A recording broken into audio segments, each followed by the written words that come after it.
रहीम अस्सलाम वालेकुम नादरीन, आप यूट्यूब चैनल देख रहे हैं। मैं इमरान खान हूँ। मोहसिन नकवी साहब को मैदान में लाया गया, यानी हालात वाकई गड़बड़ है और इस मौके पर उनका मैदान में आना, वो ये चाहते हैं कि थोड़ा सा एक रूम हासिल किया जाए।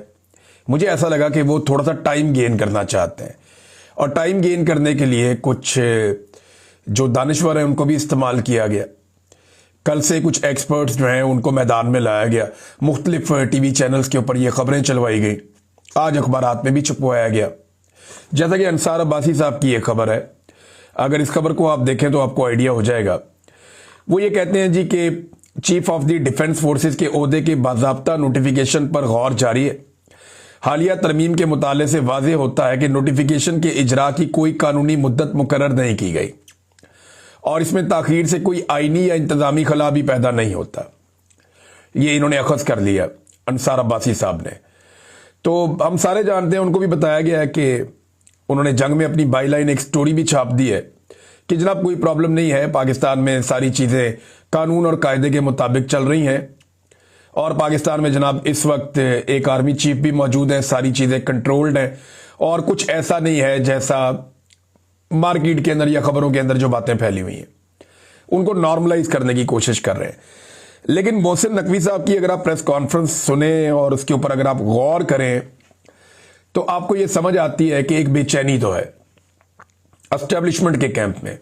देखिए, मोहसिन नकवी साहब जो है वो एस्टेब्लिशमेंट के आदमी है, इनका गवर्नमेंट से कोई ताल्लुक नहीं है। आसिम मुनीर साहब से इनके जाती ताल्लुकात हैं। उन जाती ताल्लुकात की बुनियाद पे ये एक मीडिया वाले से या एक मीडिया के सेठ से इन्होंने अपना जो किरदार है उसको तब्दील किया और वो एक सियासतदान बन गए और ये वक्ती तौर पे एक सियासतदान का इन्होंने रूप धारा है। इनका कोई सियासी करियर नहीं है, कोई अवामी नौइयत की इनकी शख्सियत नहीं है। लिहाजा जब तक आसिम मुनीर साहब हैं तब तक ये मौजें करेंगे, उसके बाद ये किस्सा पारीना बन जाएंगे, ये हम सारे जानते हैं। देखें ना, इनकी इतने लाडले हैं कि इनको जो सबसे ज्यादा ओहदा फैसिनेट करता है लोगों को, चेयरमैन पीसीबी, वो ओहदा भी इनको दिया गया। वजारत दाखिला जो सबसे बड़ी वजारत में से एक है पाकिस्तान में, वो वजारत भी इनको दी गई है। मोहसिन नकवी साहब जो है वो ताखीर की कोई वजह नहीं बता सके कि ये ताखीर क्यों हो रही है। लेकिन मोहसिन नकवी साहब की कुछ चीजें अगर आप सुने तो आपको आइडिया हो जाएगा। एक तो उन्होंने कहा कौन सा नोटिफिकेशन, यानी वो भोले बन गए। पूरा पाकिस्तान उस नोटिफिकेशन के बारे में बात कर रहा है, अखबारात में आप उस नोटिफिकेशन के बारे में खबरें छपवा रहे हैं, टीवी के ऊपर आप चीजों को नॉर्मलाइज करने के लिए उस नोटिफिकेशन की बात कर रहे हैं। आपका वजीर दिफा उसके ऊपर स्टेटमेंट दे रहा है, आपका दूसरा वजीर राणा सनाउल्लाह वो इसके बारे में 13 तारीख से लेकर अब तक बात कर रहा है और सब इसके बारे में बात कर रहे हैं। अभी तो वो हनीफ अब्बासी का स्टेटमेंट आया कि जी हो सकता है हमने नोटिफिकेशन कर दिया हो, खबर बाहर ना आई हो, बल्कि उन्होंने तो अनाउंस कर दिया कि हमारा जो चीफ है या चीफ ऑफ डिफेंस फोर्सेस जो होंगे वो, उन्होंने कहा जी हमारी चॉइस फील्ड मार्शल आसिम मुनीरी है। ये हनीफ अब्बासी साहब ने कह दिया। तो ये पूछना कि कौन सा नोटिफिकेशन, ये मोहसिन नकवी साहब की कमजोरी को जाहिर करता है, उस बेचैनी और तजब्जुब को जाहिर करता है जिससे इस वक्त एस्टेब्लिशमेंट या खास तौर पे आसिम मुनीर साहब गुजर रहे हैं। उन्होंने कहा अच्छा है, इन्हें थोड़े दिन करने दें, चंद लोगों की दिहाड़ी लगी हुई है, लगी रहने दें। आइन में एक नया इदारा बन रहा है, पूरा सिस्टम बनने में दिन लगते हैं, घंटे लगते हैं। ये तो नहीं हो सकता कि बटन दबाएं और हो जाए। ये मोहसिन नकवी साहब ने कहा। आईनी तरमीम होने में तो दिन नहीं लगते, आईनी तरमीम होने में तो घंटे नहीं लगते, वहां पे 2/3 अक्सरियत के लिए बंदे उठाने में तो दिन नहीं लगते, वहां तो धड़ाधड़ काम होता है। वहां तो मोहसिन नकवी साहब यहां से ऑर्डर होता है, शहबाज शरीफ साहब काबीना के इजलास को वहां से बुलाते हैं आजरबाईजान से और यहां अप्रूवल हो जाती है फौरी तौर पे सेनेट, सेनेट के बाद कौमी असेंबली और सदर, और चट मंगनी पट ब्याह वाला काम हो जाता है। फटाफट आपके हाथ में आईनी तरमीम आ जाती है। आईनी तरमीम जैसा मुश्किल और बड़ा काम बटन दबाने में आप कर लेते हैं, लेकिन ये एक नोटिफिकेशन छोटा सा, इसको आप ये कह रहे हैं कि बटन दबाने जितना आसान काम नहीं है। मामला इतना सादा नहीं है नाज़रीन। देखिए, पाकिस्तान का वजीर आजम इस वक्त पाकिस्तान से भागा हुआ है, सादा लफ्जों में कहूं तो भागा हुआ है। वो पाकिस्तान में इस वक्त एस्टेब्लिशमेंट को फेस नहीं करना चाह रहा। वो बरतानिया में आकर बैठ गया और गैर जरूरी तौर पे बरतानिया में आकर बैठ गया, क्योंकि वो ये जानता है कि अगर वो पाकिस्तान में होगा तो ये काम उससे जबरदस्ती 5 मिनट में करवा लिया जाएगा।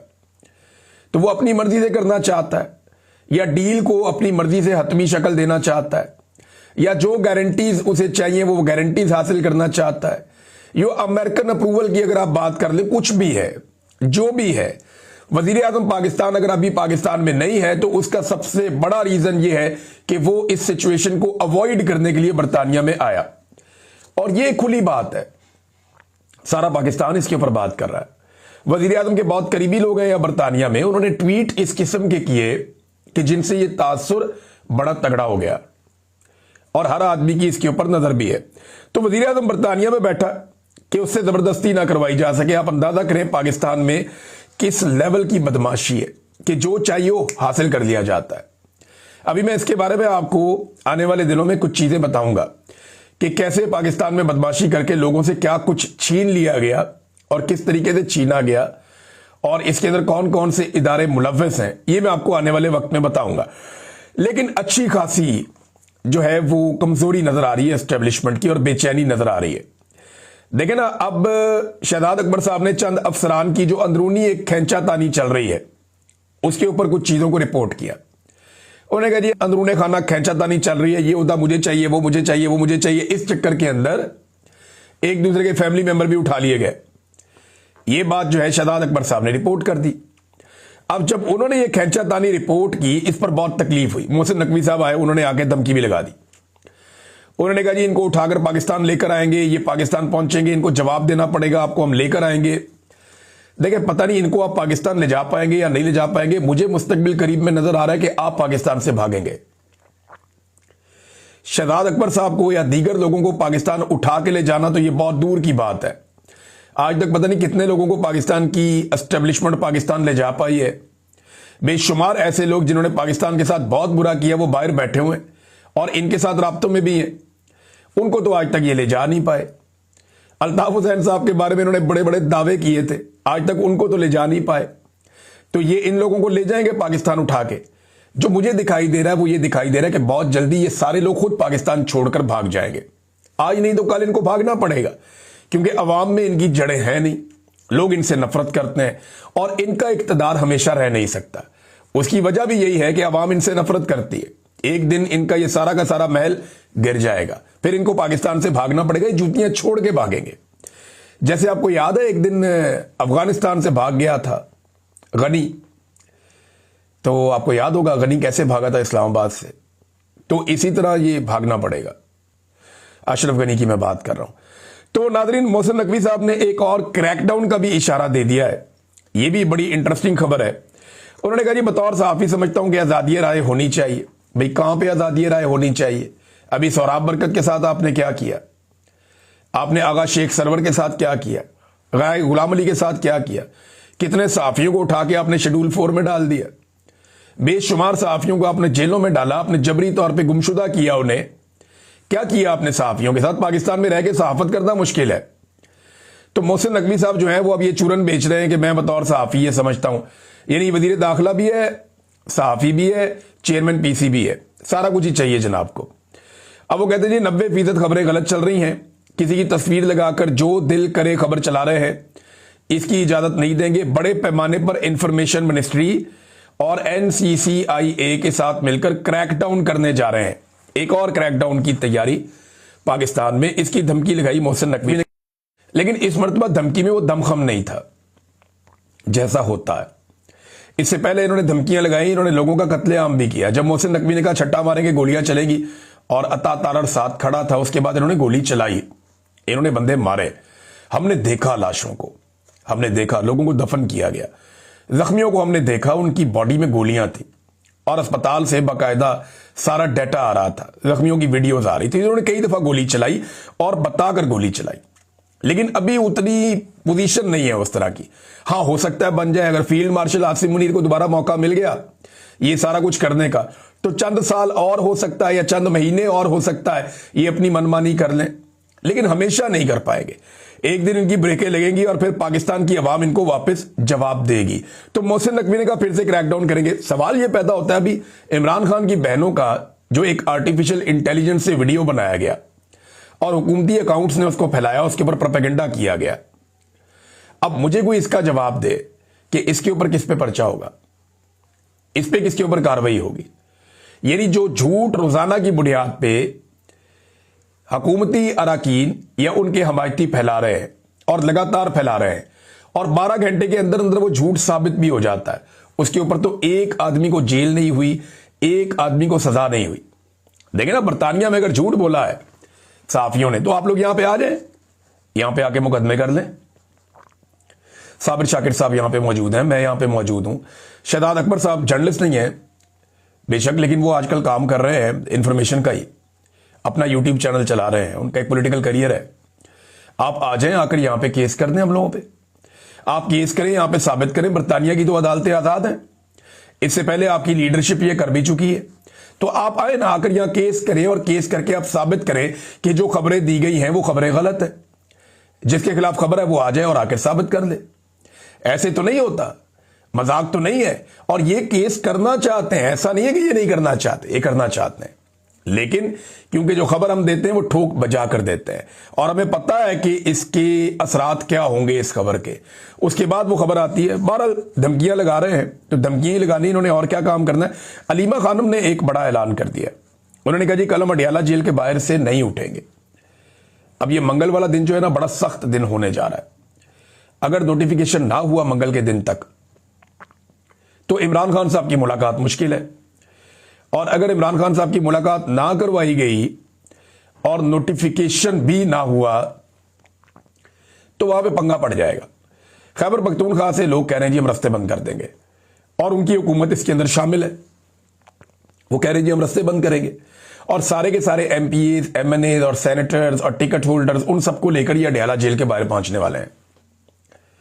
वहां पे बड़ा एहतजाज होगा। अलीमा खानम कहती है कि जब तक इमरान खान से मुलाकात हमारी नहीं होगी अब हम वहां से नहीं उठेंगे। इंडियन मीडिया को इंटरव्यू के हवाले से जब उनसे सवाल किया कि उन्होंने कहा जी क्यों ना दे इंटरव्यू, वो इमरान खान की सेहत के बारे में और उनकी सलामती के बारे में पूछ रहे थे। अब इंडियन मीडिया ये प्रोपेगेंडा कर रहा था ना, इंडियन मीडिया ये प्रोपेगेंडा कर रहा था कि इमरान खान को कत्ल कर दिया गया जेल में, तो इमरान खान की बहनों ने इंडियन मीडिया को बता दिया कि जनाब नहीं कत्ल किया गया, या उसकी सेहत के हवाले से, उसके मामलात के हवाले से उन्होंने वहां पे डिस्कशन कर ली। वो ये कहती है कि पाकिस्तान का मीडिया तो हमें दिखाता नहीं है, हमारी बात ही नहीं सुनता, या तो आप सुन ले। फिर उन्होंने कहा जी फैक्ट्रियां किसकी हैं वहां पे, ताल्लुकात किसके हैं वहां पे, तोहफे कौन लेकर जाता था, मोदी किसके घर में, उन्होंने पकड़ के सारी चार्जशीट नवाज शरीफ पे बना दी। ये अलीमा खानम ने किया। उन्होंने बल्कि बताया कि 10 साल पहले ऐसे सबूत हमारे सामने आए थे कि ये लोग तो वहां बिजनेस करते हैं। ये भी अलीमा खानम ने इल्जाम लगाया। तो उन्होंने कहा गोली चलानी है गोली चलाओ, आंसू गैस चलानी है आंसू गैस चलाओ, हम वहां से नहीं जाएंगे, हम अडियाला के बाहर आकर बैठ जाएंगे, ये अलीमा खानम ने कहा। अब एक और नाज़रीन डेवलपमेंट हुई, वो ये कि रावलपिंडी की जो दहशतगर्दी की अदालत है उसने ये हुक्म जारी किया कि निमल यूनिवर्सिटी और शौकत खानम अस्पताल के जो अकाउंट्स हैं उन्हें खोल दिया जाए, यानी जो अकाउंट्स बंद किए गए उन्हें खोला जाए। अदालत में यह बताया गया कि अलीमा खान के जो जाती अकाउंट्स हैं वो अकाउंट्स तो बंद रहेंगे, लेकिन जो बाकी अकाउंट्स हैं वो खोल दिए जाएंगे। और बंद वो इसलिए हो गए थे कि अलीमा खानम का आईडी कार्ड उनके साथ मुंसलिक था। आप पाकिस्तान की वजारत दाखिला के निज़ाम का अंदाजा कर लें, आप अंदाजा कर लें आप क्या हालात हैं कि एक खातून के अकाउंट बंद करने थे पकड़ के, वो शौकत खानम के भी बंद कर दिए, निमल के भी बंद कर दिए। ये आइडेंटिफाई नहीं कर सके, क्लासिफाई नहीं कर सके कि ये अकाउंट अलग है वो अलग है। एक यूनिवर्सिटी के और एक अस्पताल के जहां पे लोगों का मुफ्त इलाज हो रहा है उसके भी अकाउंट इन्होंने बंद कर दिए। तो मरीजों के साथ इन्होंने ज्यादती की। बहरहाल ये अकाउंट अब खुल गए हैं, ये अच्छी बात है। नाज़रीन, एक बड़ा इंकशाफ है जो रियासत अली आज़ाद साहब ने किया है। रियासत अली आज़ाद साहब आप सब जानते हैं, एक साबिक सदर हैं और इनका ताल्लुक है इस्लामाबाद हाई कोर्ट बार से। वो ये कहते हैं वफाकी आईनी अदालत इसलिए बनाई गई है कि एक सियासी जमात पाकिस्तान तहरीके इंसाफ पर पाबंदी लगाई जाएगी और रेफरेंस यहां भेजा जाएगा। यानी उन्होंने बताया, उनको ये बात पता चली है और ये बड़ी खौफनाक बात है। वो ये कहते हैं पाकिस्तान तहरीके इंसाफ पर बतौर जमात पाबंदी लगाई जाएगी और फिर रेफरेंस भेजा जाएगा वफाकी आईनी अदालत में, क्योंकि अब यहां पे रेफरेंस आना है। सुप्रीम कोर्ट ऑफ पाकिस्तान की तो आईनी हैसियत खत्म हो गई है, तो वफाकी आईनी अदालत में तो अपने बंदे बिठाए हुए हैं। एस्टेब्लिशमेंट उन्हें जो कहेगी या जो फैसला लिखकर देगी वो सुना देंगे जज। अब वो ये कहते हैं कि वो जो पाकिस्तान तहरीके इंसाफ पर पाबंदी लगाने का फैसला है वो भिजवाया जाएगा वफाकी आईनी अदालत को, और ये अदालत उस फैसले के ऊपर टप्पा लगा देगी और उसके बाद खैबर पख्तूनख्वा में गवर्नर राज लगा दिया जाएगा और ये वफाकी आईनी अदालत उस पर भी ठप्पा लगा देगी। यानी जब गवर्नर राज लगेगा तो ये कहेंगे ठीक है जी, लगा रहना दो, जरूरत है। तो नजरिया जरूरत के तहत जनाब अब ये गवर्नर राज भी चलेगा। ये वो कह रहे हैं रियासत अली आजाद साहब। अब उनका ये कहना कि मैं वार्निंग दे रहा हूं, ये कर दिया जाएगा, और उनके पास ये इतला है, और ये अगर इतला उनकी ठीक है तो ये बड़ी खौफनाक इतला है कि जनाब पहले पीटीए पे पाबंदी लगाओ, वफाकी आईनी अदालत से उस पर ठप्पा लगवा लो, पाबंदी पक्की हो गई। उसके बाद खैबर पख्तूनख्वा में गवर्नर राज लगाओ, वफाकी आईनी अदालत में मामला ले जाओ, वो उसके ऊपर भी ठप्पा लगा देंगे, वो भी पक्का हो गया। लेकिन गवर्नर राज अगर उन्होंने लगा दिया ना तो ये अपने ताबूत में एक और कील ठोंक लेंगे, क्योंकि खैबर पख्तूनख्वा में गवर्नर राज लगा के ये सुहेल अफरीदी को वो ताकत दे देंगे जो उसको वो इस्तेमाल फिर कर लेगा या वो कर सकेगा। वजह यह है कि जो मोमेंटम अभी स्लो बन रहा है, गवर्नर राज लगने की सूरत में वो बिजली की रफ्तार से बनेगा। मुझे अच्छी तरह याद है कि पंजाब में ना मोमेंटम नहीं बनता था वकला तहरीक में, लेकिन जैसे ही पीपल्स पार्टी की हुकूमत ने पंजाब में गवर्नर राज लगाकर सलमान तासीर को इक्तदार दे दिया, उसको सौंप दिया, मरहूम सलमान तासीर हमें याद है अच्छी तरह, तो सलमान तासीर को इक्तदार दे दिया तो शरीफ खानदान फारग हो गया। तो उसके बाद बड़ा जबरदस्त मोमेंटम बन गया, अवाम भी खड़ी हो गई। तो इसी तरह अवाम खड़ी हो जाएगी खैबर पख्तूनख्वा में अगर कोई मेहरबानी कर दे और गवर्नर राज लगा दे खैबर पख्तूनख्वा में। मुझे नहीं लगता कि एस्टेब्लिशमेंट इतनी बड़ी गलती करेगी, लेकिन इनका पता भी कोई नहीं है, एक पागलपन का ये शिकार तो है।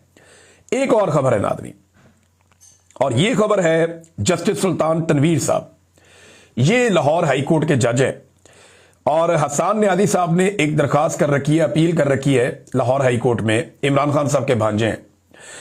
इनकी दरखास्त यह है कि जनाब जो मिलिट्री कस्टडी में इनको रखा गया और जो कोर्ट मार्शल की कार्रवाई इनके खिलाफ की गई वो गैर कानूनी और गैर आईनी है, लिहाजा उसके खिलाफ ये अपील में गए हुए हैं हाई कोर्ट में और इनको वहां से रिहाई मिलनी है। तो इनका एक बेंच पहले बना था, वो बेंच टूट गया। अब जब दोबारा बेंच बना उसमें जस्टिस सुल्तान तनवीर जो है वो बेंच के सरबराह थे, 2 रुकनी बेंच। अब ये बेंच भी टूट गया क्योंकि जज साहब ने समाज से इनकार कर दिया, उन्होंने माजरत कर दी, उन्होंने कहा मैं नहीं सुनता।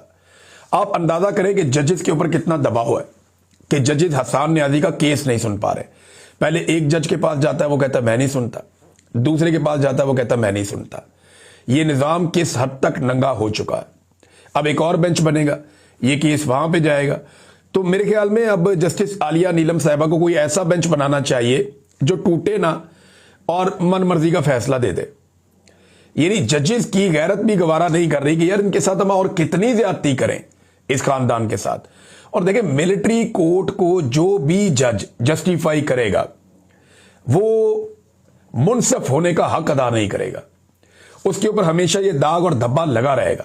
पाकिस्तान की आईनी अदालत के ऊपर ये दाग लगा हुआ है, वो जो मर्जी करे ये दाग धुलना नहीं है। तो नादरीन, ये खबरें थी, अब तक के लिए इतना ही। अपना ख्याल रखिएगा, अपने इस चैनल का भी। अल्लाह हाफिज।